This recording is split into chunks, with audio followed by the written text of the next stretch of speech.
আমাদের মহামান্য সমাজবাদের কথা বলতে গিয়ে যে কথাটা আমরা এখানে বলতে সক্ষম হচ্ছি, আমাদের মহামান্য সমাজবাদে সেরকম ভাবে অনেক সন্তান সন্ততিদেরকে কি করলেন, আলো দান করলেন, বিদ্যা যখন দান করলেন সে সমস্ত সন্তানেরা আলোকিত হয়েছে।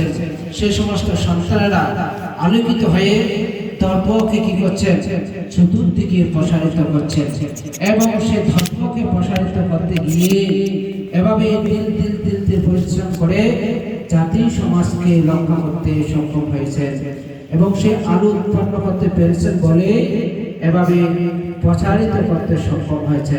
অতএব আপনাদের অন্তর জগতের প্রতি বিদ্যা যেমন উৎপন্ন করা দরকার, এই বিদ্যা উৎপন্ন করতে হলে আমাদেরকে সদা সর্বদা বিদ্যার প্রতি আমাদেরকে মনোযোগ দিয়ে এবং বিদ্যা শিক্ষার প্রতি সহযোগিতা করা আমাদের প্রত্যেকের উচিত।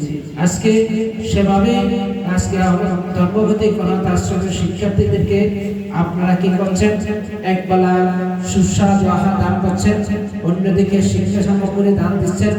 এগুলোর দ্বারা কি হয়, এগুলোর দ্বারা খাদ্য সামগ্রী দান করতে গিয়ে বুদ্ধ আমাদেরকে পঞ্চ বলের কথা উল্লেখ করলেন এবং সেই খাদ্য সামগ্রীর মধ্যে দেখা যায় একজন মানুষ যখন খাদ্য সামগ্রী দান করে তখন আয়ু, বর্ণ, সুর, বল, প্রজ্ঞা এই পঞ্চ সম্পদের মানুষকে দান করা হয়। সেই একটির সাথে একটি ওতপ্রোতভাবে জড়িত রয়েছে।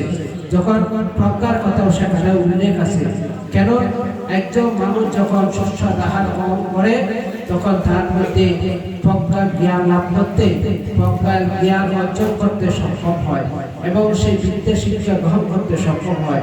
এভাবে সেই পঞ্চ সম্পদকে আজকে এখানে আপনারা দান করার জন্য এসেছেন। তাই ধর্মক্ষতি অনাথ আশ্রমের পক্ষ থেকে আজকে প্রয়াত ধনারাম বড়ুয়া পরিবারের প্রতি আমরা কৃতজ্ঞতা জানাচ্ছি, আশীর্বাদ পূর্ণদান দিচ্ছি।